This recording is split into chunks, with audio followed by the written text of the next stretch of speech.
As a hard of hearing person, I don't always understand everything I hear. In today's video, I'm going to share 3 hacks to help you look like you know what's going on. Welcome, my name is Emily. I created Definite Hearing as a way to increase awareness for the deaf and hard of hearing. I'm hard of hearing myself.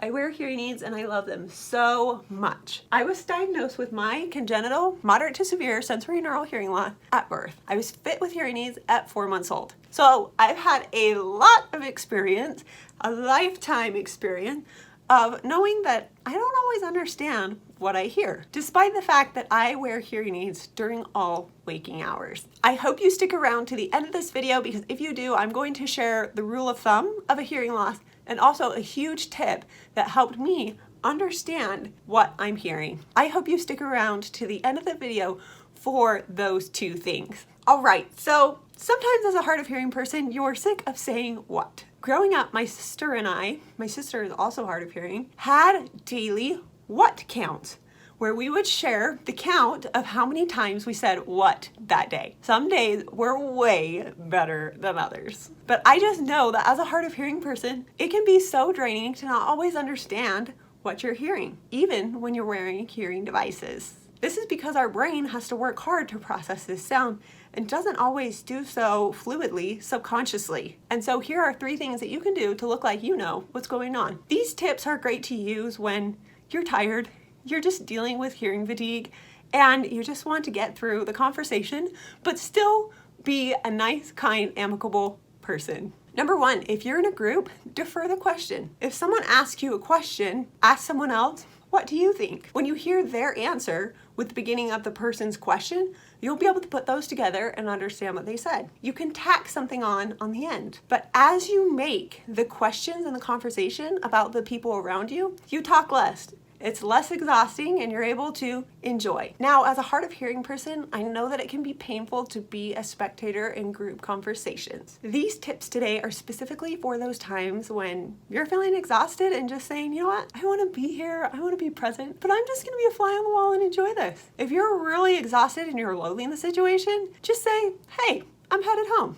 And that's totally okay. Tip number 2, mimic other people's emotions. If you see they're laughing, laugh. If you see that they frown, frown. I do this all the time and I actually didn't know that I did it until a friend pointed it out. She said, hey, you're laughing, but do you even hear the joke? And I was like, oh, caught red-handed. No, I didn't. And it's really hard for people to understand that sometimes we don't always hear everything, but as we mimic people's emotions, we feel part of it. We feel like we're in the group. And quite frankly, it takes less energy than having to bring the conversation in and having to worry about what questions to answer. Last but not least, tactfully ask people to repeat themselves. So when they say, my name is, you can reply, how do you spell that? Or if they say, I'm from, if you know it's a city, you can say, what state is that in?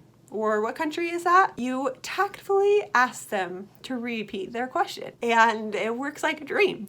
It just helps in those times that I'm just sick of saying what. Sometimes I'm having a really bad day where I just don't hear or understand anything, but I still want to talk to people. So I just make the conversation all about them. And that way they don't ask me questions and I don't have to worry about answering all of them. COVID was really difficult in particular because I loved starting up conversations, but realized I couldn't understand people through masks. So I had to go through this period where I just didn't initiate conversations with people. It was kind of crazy. So as a hard of hearing person, I have just found that there are different tactful ways to ask people to repeat themselves. I hope those tips help you. Do you have any other life hacks or repetition hacks as a hard of hearing person? If so, I would love to hear in the comments below. I am so glad you stuck around to the end of this video. I just want to share the rule of thumb of having a hearing loss. And this is simply that you will not understand everything. You may or may not hear it, but whether or not you hear it, you may or may not understand it. Hearing and understanding are 2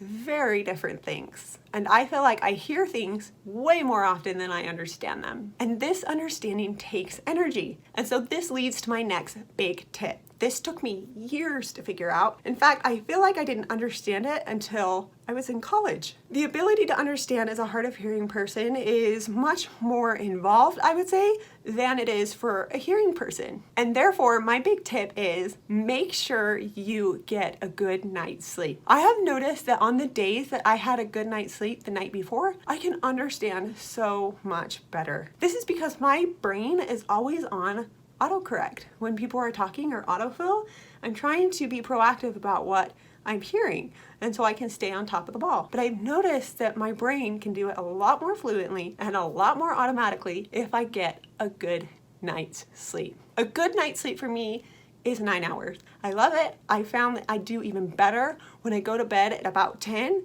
and wake up at about 7. That works super, super well for me. Do you get a good night's rest? What does a good night's rest look like for you? I would love to hear in the comments below. Have you noticed that a good night's sleep impacts your ability to understand? If so, I would also love to hear in the comments below. If you haven't already, please like this video and subscribe to my channel. I look forward to making more great content for you. Stay strong, stay amazing, and have a great day.